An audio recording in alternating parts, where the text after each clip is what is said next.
Olá pessoal, tudo bem? Sejam bem-vindos à continuação aqui da nossa aula 00 do curso da ESA 2022 e aqui nós vamos falar sobre a organização administrativa da América Portuguesa. Deu até um trava-língua aqui, né? O que eu estou querendo dizer? No bloco anterior nós vimos que a partir das expedições de Cristóvão Jacques ficou clara a necessidade de se ocupar esse território, senão não seria possível efetivar o domínio português sobre o território que hoje conhecemos como Brasil, certo? Bom, diante desse toque, digamos assim, que o Cristóvão Jacques deu para o rei de Portugal, juntamente com outros aspectos, que também pesaram nessa decisão, Portugal, então, resolveu dar início ao processo de ocupação, de colonização do Brasil. Então, o nosso período colonial, o Brasil colônia, como a gente gosta de falar, ele começa mesmo em 1530. E até quando vai o período colonial? Bom, depende muito. Aqui no nosso curso, nós vamos considerar que esse período vai se estender até 1808. Até o momento de transferência da corte portuguesa para o Brasil, tá? Esse marco final, ele vai variar um pouco aí de curso para curso, mas a gente pode tomar, a transferência da família real para o Brasil como um marco importante, já que ele alterou, de um jeito ou de outro, a condição de colônia do Brasil, tá certo? Mas nós vamos ter, um outro momento para falar disso, uma outra aula, só já estou adiantando aqui. Eu preciso que você saiba mais ou menos, tá, que esse período colonial vai de 1530 até 1808. Certo? Tranquilo? Bom, vamos lá, passando adiante. E a expedição que serve de marco inicial da ocupação do Brasil, da colonização do Brasil, foi a expedição de Martim Afonso de Souza. Então, em 1530, a coroa vai dar início ao processo de ocupação da América Portuguesa. Disse, bom, estou convencida, vamos colonizar o Brasil. Mas para isso acontecer, alguns fatores pesaram muito. Um deles foi a notícia da descoberta de ouro e prata pelos espanhóis em uma área correspondente ao atual Peru.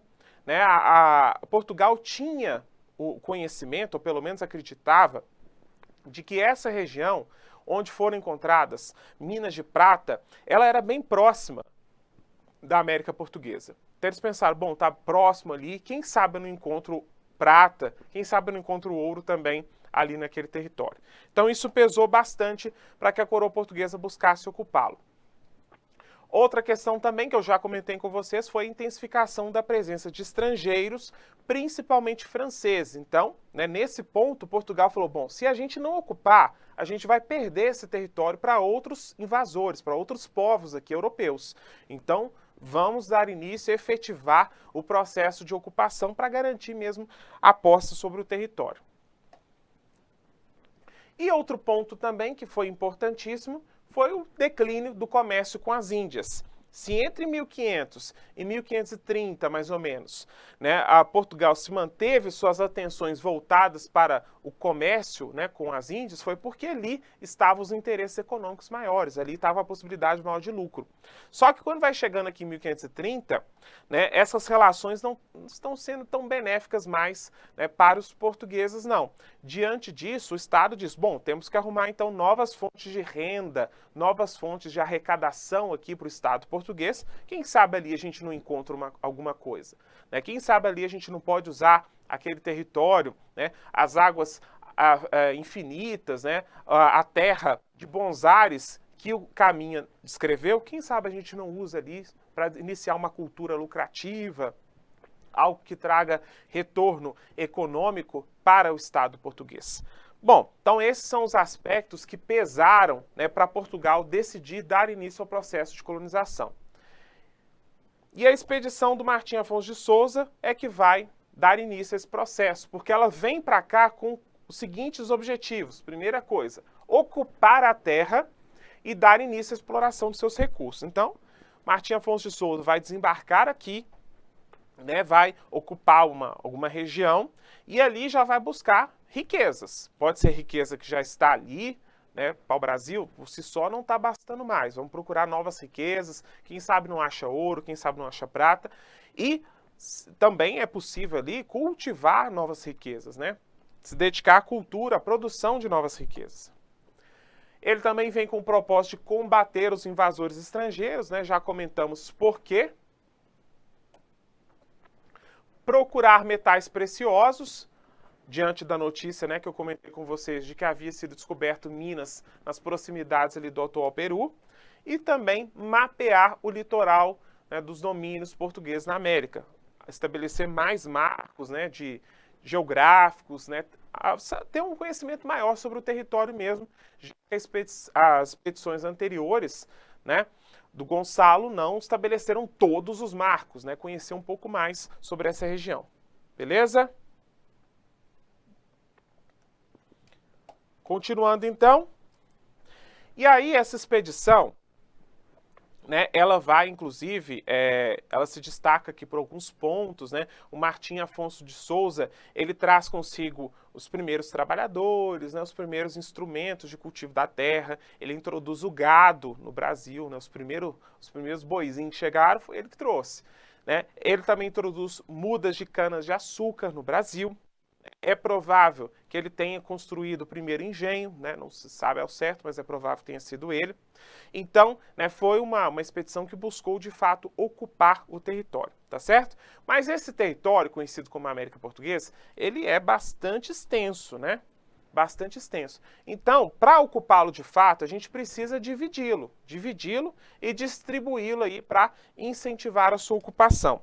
A coroa, então, mais especificamente, né, o rei Dom João III, ele chegou à conclusão de que a melhor forma de incentivo à colonização da América Portuguesa era pegar esse território, dividi-lo em várias extensas faixas de terra, né, e fazer com que cada uma delas ficasse conhecida como capitanias. Essas capitanias eram entregues aos cuidados, né, dos chamados donatários, que são homens principalmente grandes comerciantes e homens da pequena nobreza de Portugal. Então eles recebem, recebem, né, o direito de posse dessa terra, eles não têm a propriedade da capitania, mas eles têm o direito de posse. E uma vez empossados, né, eles têm o direito de explorar, não só o direito, mas o dever de explorar esses territórios, né? Cada um deles recebe uma capitania, mas alguns, né, receberam mais de uma, e com isso, né, promover riquezas que gerem arrecadação para o Estado português. É isso, beleza? Então esse sistema de capitanias hereditárias vai dividir a América Portuguesa em 15 faixas de terras entregues a 12 donatários. Esses capitães donatários, ao serem nomeados, eles passam a ser a autoridade máxima na capitania. Então são eles que aplicam a justiça, são eles, né, que vão incentivar a produção de riquezas, são eles que vão incentivar a ocupação, eles interferem em todas as questões relativas à sua capitania. São a grande autoridade aqui, detém grande poder, ok? E a gente chama esse sistema de capitanias hereditárias porque uma vez que o capitão morresse, né, o filho dele, o capitão donatário, o filho dele herdaria, né, essa posse da terra. Então ela passa de pai para filho, daí o nome hereditário. Isso é tranquilo, né? A regulação, né, da posse dessas capitanias era estabelecida pela carta de doação. Então, quem recebia o direito, né, de ocupação, de administração da terra, isso se dava, né, por meio da carta de doação, ok? E o conjunto de privilégios e deveres que esses capitães donatários tinham eram estabelecidos por um documento chamado foral, beleza? Isso aqui você deve lembrar até dos tempos de escola, né? Carta de doação é o que vai garantir a posse do capitão donatário sobre um determinado território, sobre uma determinada capitania, e o foral é, no final das contas, o documento que vai regular o que ele deve fazer, né, e o que ele tem de direito aqui, de privilégio. Pessoal, é importante a gente observar que, nesse sistema administrativo, como que Portugal buscou incentivar a ocupação? Entregando a tarefa de colonização a terceiros. Então não é o Estado português que está dizendo, nós vamos ocupar aqui, nós vamos ocupar aqui, nós vamos ocupar aqui, e aí depois a gente passa a ocupar aqui, aqui, aqui. Não é isso. Ele está dizendo, olha, nós não temos condições, né, o Estado português fala, não temos condições de ocupar esse território, de administrar essa ocupação, não temos interesse para isso. Então a gente entrega a terceiros a responsabilidade de ocupação, a gente faz doações, tá? Faz concessões aqui de territórios, e aí aqueles que recebem essas concessões, aqueles que são empossados como capitães donatários, é que vão ter a tarefa de ocupar. Então isso é entregue a particulares, não é o Estado português que está, né, promovendo esforços de ocupação, não. Ele só estabeleceu que é necessário ocupar a partir de 1530. Mas quem vai ocupar mesmo, quem vai promover os esforços de colonização são terceiros, nobres, comerciantes, pelo menos essa era a ideia aqui, beleza? E aí o Estado português era só arrecadar mesmo a partir do que era obtido aqui.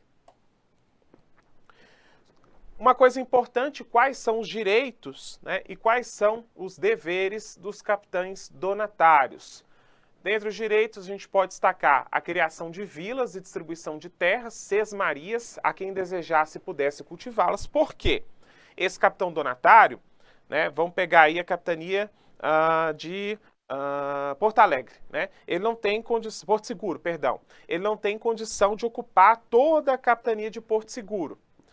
Aí ele vai dividir, né, essa capitania em vários lotes de terras, né, que são chamados de sesmarias, beleza? Concede esses lotes a outros para eles poderem, dessa forma, desenvolver atividades econômicas e incentivar ainda mais a ocupação da terra. Deu para entender? Então quem recebe essas terras são chamados de sesmeiros. E esse sistema de distribuição de terras, ele permanece em voga no Brasil até 1850. Lá na frente nós vamos voltar nisso daí, ok?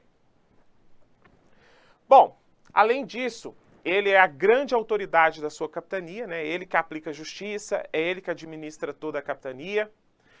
A partir da chamada Guerra Justa, ele tem direito de escravizar os indígenas considerados inimigos e obrigá-los a trabalhar na lavoura. Só lembrando aqui, Guerra Justa é justamente isso. Aqueles indígenas que são contrários à ocupação do território, eles podem ser escravizados. Aqueles que resistem à colonização, que não reconhecem o rei de Portugal como rei deles, que não reconhecem a fé católica, eles podem ser escravizados a partir das guerras justas. Então você envia lá efetivos militares, né, combate aqueles indígenas e aqueles que sobrevivem, não tem problema escravizá-los, ok? Bom, o que mais? Aqui então a gente obtém já mão de obra escrava, né, para trabalhar nessas terras aqui, cultivar, né, o que está sendo produzido, beleza? E eles têm então o direito de receber 5% dos lucros sobre o comércio do pau-brasil, né, aqueles que detêm pau-brasil no seu território. E quais são os deveres? Assegurar ao rei de Portugal uma porcentagem boa aí sobre o que é explorado, né? 10% dos produtos, dos lucros sobre todos os produtos da terra, 25% dos lucros sobre metais e as pedras preciosas que fossem encontrados, e o monopólio da exploração do pau-brasil, reconhecer que isso era do rei, mas só repassar aí parte dos lucros para ele, beleza? Ah, precisa saber esses dados de cor? Muito provavelmente não, a prova da ESA nunca cobrou isso, tá bom? Não se preocupe. Bom, é até interessante dizer, né, que quando esse sesmeiro recebia do capitão donatário a posse sobre a terra, ele tinha que ocupá-la e produzir algo em no máximo 5 anos, tá bom? Muitos desses sesmeiros vão formar os chamados homens bons da colônia, né, que são aqueles que exercem o real domínio, né, das relações de poder aí dentro da América Portuguesa. Depois a gente fala deles com mais calma. Só que esse sistema de capitanias hereditárias, ele não vai dar muito certo. Ele não vai adiante, né? Pelo menos não da forma como se esperava, porque ele encontra uma série de empecilhos, de entraves para a sua efetivação. O que a gente pode destacar, no final das contas, que contribuiu para que esse sistema de capitanias hereditárias fosse visto como um fracasso pela coroa portuguesa? Primeira coisa, ele era caro. Ele exigia muito, o empreendimento, né, exigia muitos gastos por parte dos capitães donatários, porque a coroa dizia, olha, você aí, capitão donatário, é que vai gastar o dinheiro que for necessário para ocupar esse território. Você pode ficar com boa parte dos lucros, mas os gastos também são todos seus. Então muita gente sequer foi tomar posse das capitanias, ficou lá em Portugal mesmo, porque era muito caro, né? Não valia e às vezes era até impossível mesmo arrumar alguma atividade econômica, né, que garantisse retorno econômico para esses capitães donatários. Outro ponto importante também é a própria resistência indígena. Muitos povos indígenas situados aqui no interior do território, né, e no litoral também, eles se mostraram fortes opositores ao processo de ocupação dos portugueses.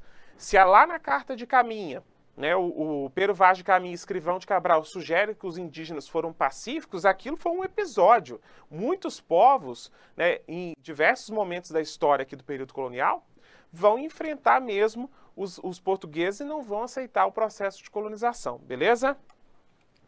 Então essa resistência indígena, com que no final das contas, alguns, né, capitães donatários ficassem desanimados de virem para cá. Né? Se a gente pensar, inclusive, que em 1546, aquele capitão donatário, né, que ficou ali encarregado da ocupação da Baía de Todos os Santos, né, o famoso Francisco Pereira Coutinho, ele foi devorado por tupinambás aqui, né, na proximidade de Taparica, ali né, próximo, no litoral mesmo da Bahia. E aí, diante disso, quando essa notícia vazou para lá, é óbvio que muitos capitães sequer resolveram vir para cá, tá bom? Ou não ficaram aqui por muito tempo.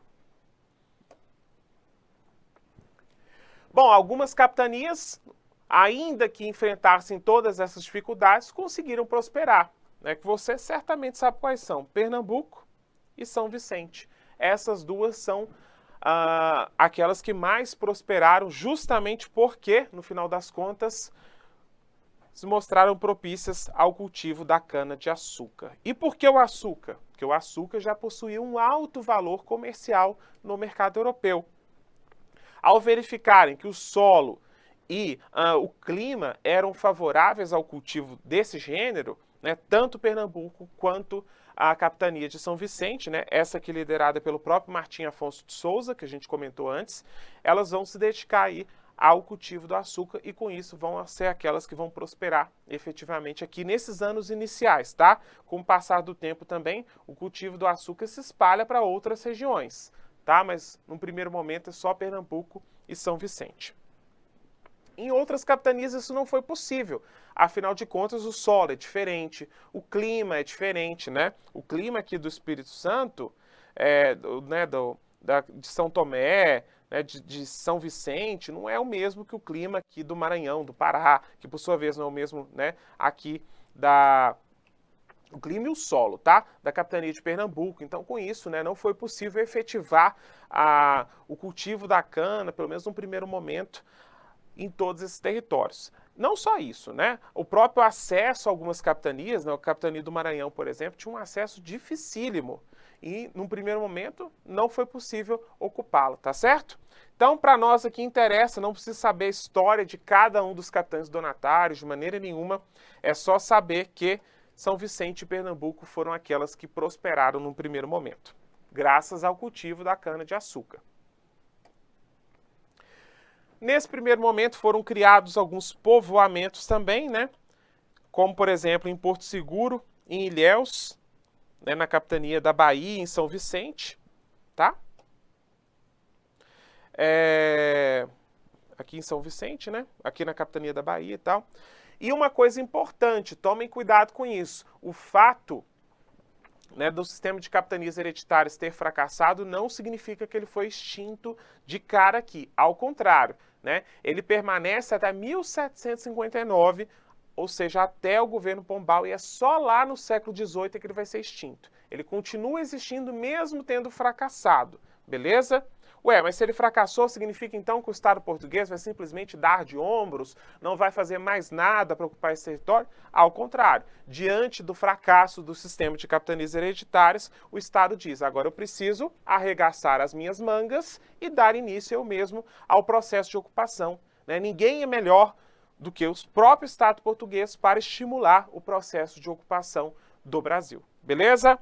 Então, em 1548 é implementado o governo geral, exatamente com esse objetivo. É um novo sistema administrativo implementado na América Portuguesa, ou Brasil, tá? Estamos utilizando esses termos para indicar o mesmo território. Só que ele não vem para substituir as capitanias hereditárias. Tome cuidado com isso. Ele vai coexistir, tá? Mas ele vai enquadrar os capitães donatários. Ou seja, ele vai tirar boa parte da autoridade dos capitães donatários e quem vai deter, pelo menos em tese, maior poder são os governadores gerais, o governo geral. Eu preciso que você saiba isso, eu preciso que você sempre se lembre que o governo geral vai coexistir com o sistema de capitanias hereditárias, porque isso pode aparecer na sua prova, dizendo, o governo geral extinguiu as capitanias. Está incorreto, tá? Tome cuidado com isso. Bom, então ele foi criado em 1548. As capitanias foram extintas? Não, só lá no século XVIII com o Marquês de Pombal, tá? A sede do governo geral foi instalada na capitania da Bahia, até porque o capitão lá tinha sido devorado, né? E também temos que levar em conta o seu posicionamento central, né? Ali a Bahia, né, é uma região que está próxima de outra que tem uma importância econômica grande, que é Pernambuco, que teve prosperidade com açúcar, e ao mesmo tempo não está tão longe assim da capitania de São Vicente, tá? Então fica mais ou menos ali numa região central para poder controlar melhor, né, o território da América Portuguesa como um todo, beleza? Bom, foi construída a cidade de Salvador para ser a primeira capital administrativa do Brasil e também a sede do primeiro bispado do Brasil. Então, Salvador tem uma importância muito grande aqui para a gente, porque afinal de contas se torna a primeira capital administrativa, tá?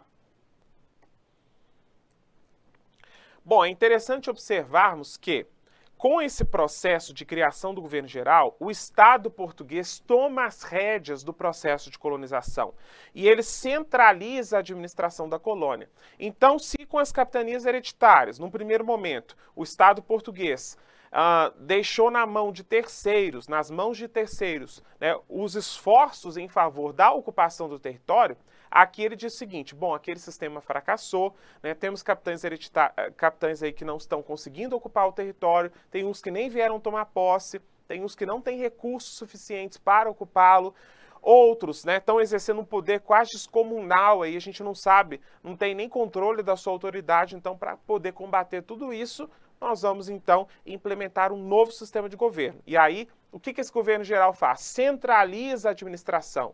O governador geral passa a ser a principal autoridade da colônia, tá bom? Isso significa que os capitães donatários vão ficar sem poder nenhum, que os grandes proprietários que aqui existiam não vão ter poder nenhum. Claro que não. Né? Nós vamos observar a continuidade, né, do poder de grandes proprietários de terras aqui nas chamadas câmaras municipais presentes em vilas e cidades. Né? Parece um pouco com a nossa atual Câmara dos Vereadores, só que com menos autonomia, tá? Esses espaços permitiam a grandes senhores de terras e de escravos, né, a comerciantes, a membros do clero, militares, gente que formava a elite no Brasil, de decidir algumas questões a nível local. Então, precisamos decidir sobre a limpeza aqui da vila de São Vicente, precisamos organizar esforços aqui para combater uma possível rebelião indígena aqui nas proximidades do território. Então, né, para decisões que eram tomadas em âmbito local, esses homens se reuniam e, claro, buscavam sempre garantir os seus interesses econômicos, garantir a sua influência política. Então, a gente pode dizer que aqui na colônia foi formado o chamado poder de mando, o mandonismo. Existia o governo geral, né, que representava os interesses da coroa portuguesa, buscava, né, imprimir o seu poder, imprimir a sua força em todo o território, mas no cotidiano, você que está lá no atual Ceará, você que está lá no atual Rio Grande do Sul, você não sentia o poder, né? O Rio Grande do Sul não, perdão, você que está lá, né, na proximidade ali da América Espanhola, né, próximo de Laguna, você não sentia o poder, né, do governo geral o tempo inteiro, você sentia mesmo o poder do grande proprietário, né, o poder de algum grande comerciante. Esses camaradas são chamados de homens bons da colônia, tá bom? Então o poder que prevalece aqui no cotidiano é o poder de mando, o mandonismo, né? Beleza? Quais são as atribuições desse governador-geral que a gente comentou aqui? Bom, a ele, né, ele se torna encarregado de comandar a defesa militar da colônia, né, continuamos a ter invasões estrangeiras, principalmente francesas aqui no território. Ele precisa manter relações com os capitães donatários, né, e cuidar das finanças da colônia. Então ele precisa enquadrar o poder mesmo dos capitães donatários e cobrar impostos e tal. Preencher cargos de justiça e supervisionar seus funcionários. Então ele tem um poder grande de justiça aqui também. Ele que nomeia, né, a estrutura do judiciário, né, que existe no Brasil. Ele também nomeia membros do clero, fiscaliza as autoridades religiosas e ele conta com alguns auxiliares para isso, tá bom? Então, pessoal, nesse contexto aqui, né, esse capitão, esse governador-geral, ele vai ter uma série de atribuições. Ele se torna, né, a grande autoridade do espaço colonial, tá certo? Bom, e quais são os auxiliares que ele conta aqui para poder executar todas essas tarefas? Eu vou colocar aqui, porque isso aqui está um pouco transparente. Vamos lá. Ele tem o ouvidor-mor, certo?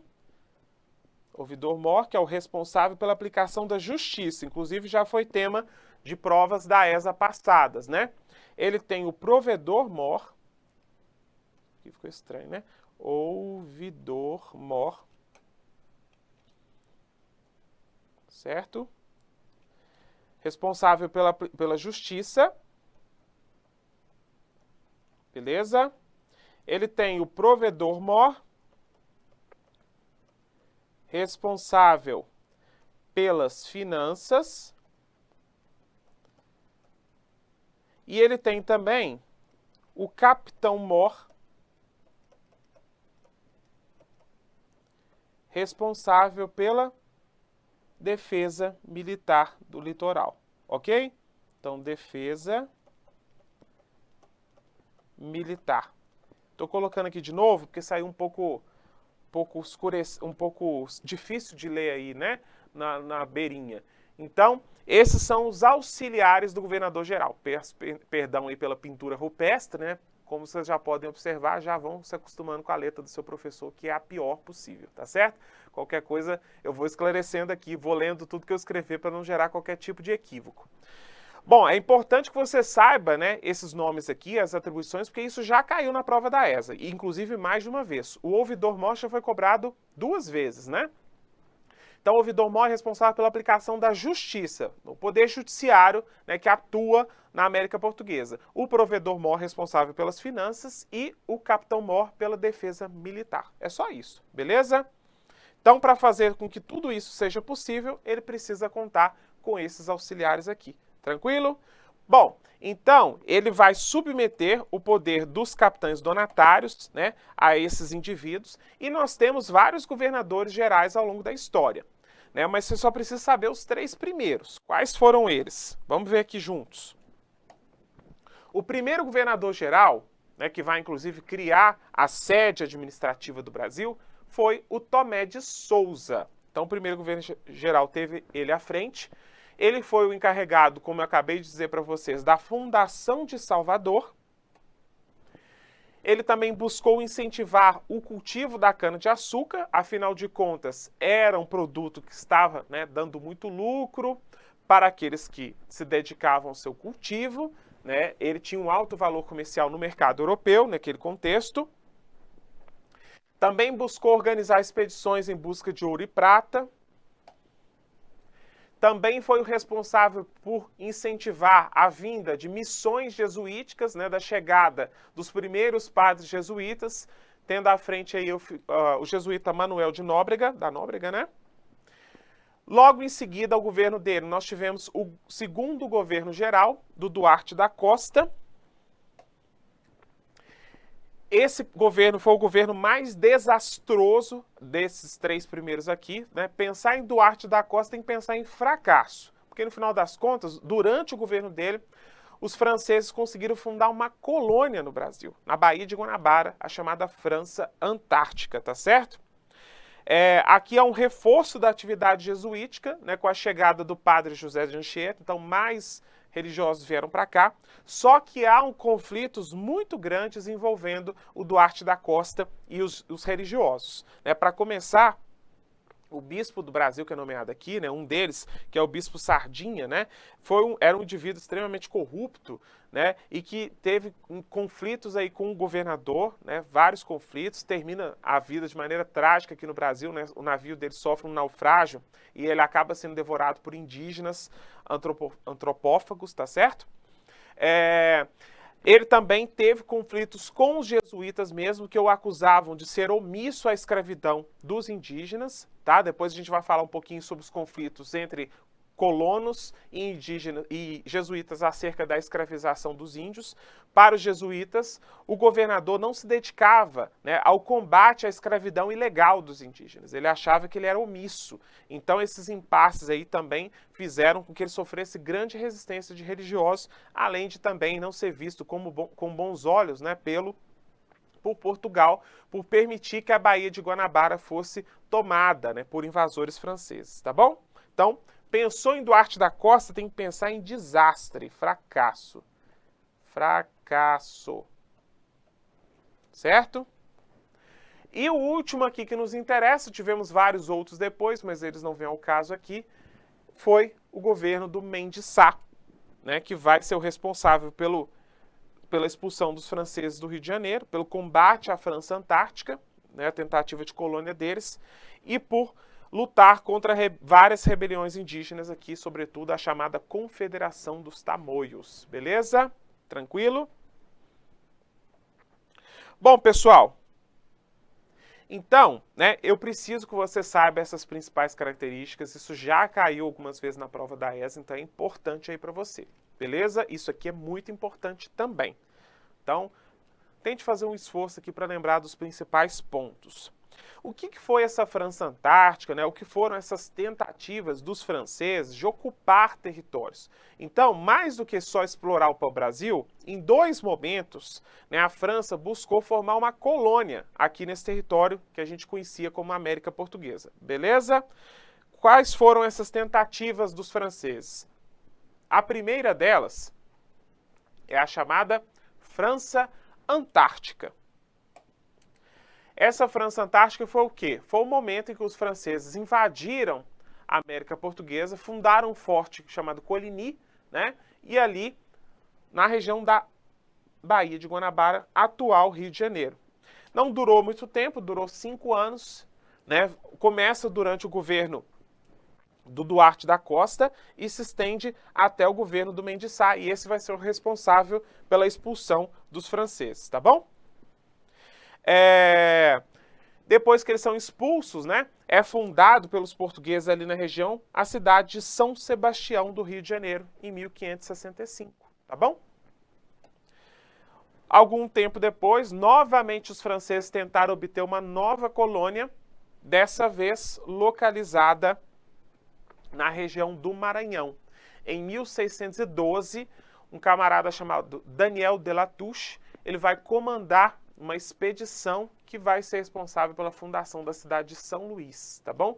Sede da chamada França Equinocial.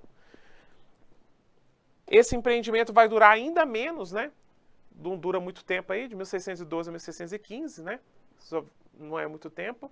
E aí, no final das contas, eles são derrotados pelos portugueses também, ok? Isso tem caído pouco, mas é importante saber, porque pode cair. Se perguntar assim, né? França Antártica foi implementada na região do atual, isso pode ser cobrado aqui pela prova da ESA. Beleza? Tranquilo? Aqui só para fechar, acredito que esse assunto tenha pouca chance de cair, mas vamos lá de todo jeito. Depois do Mendes Sá, né, o governador-geral que vai sucedê-lo, Dom Luiz Fernandes de Vasconcelos, ele, né, teve uma dificuldade, inclusive, de aportar no Brasil por causa de ataques de piratas franceses. E diante dessa dificuldade de gerir o território, enfrentando aí, né, resistência de invasores, o rei de Portugal vai dividir o Brasil em 2 governos. O primeiro governo do norte, né, que vai ser liderado por Dom Luís de Brito e Almeida, com sede em Salvador, né? Aqui, aliás, aqui é o do Brasil, né? O do norte e aqui, né, um do sul, liderado por Antônio Saleme, com sede no Rio de Janeiro. Tá? Há uma tentativa aqui de divisão, então, em estado do Brasil e estado do Maranhão, tá? Também nesse contexto aqui, só que não precisa ficar decorando essas tentativas posteriores de invasão, porque isso não costuma ser cobrado pela prova da ESA. Nunca foi, na verdade, tá? Eu só estou te mostrando aqui que houve mais de uma tentativa de divisão do território, mas que depois isso foi unificado, né, há algum tempo depois, beleza? Bom, uma divisão administrativa que é muito importante, né, aqui no território se dá no contexto da chamada União Ibérica, que é um dos assuntos que nós vamos abordar nos blocos a seguir, tá certo? Então eu vejo você lá, um abraço, tchau!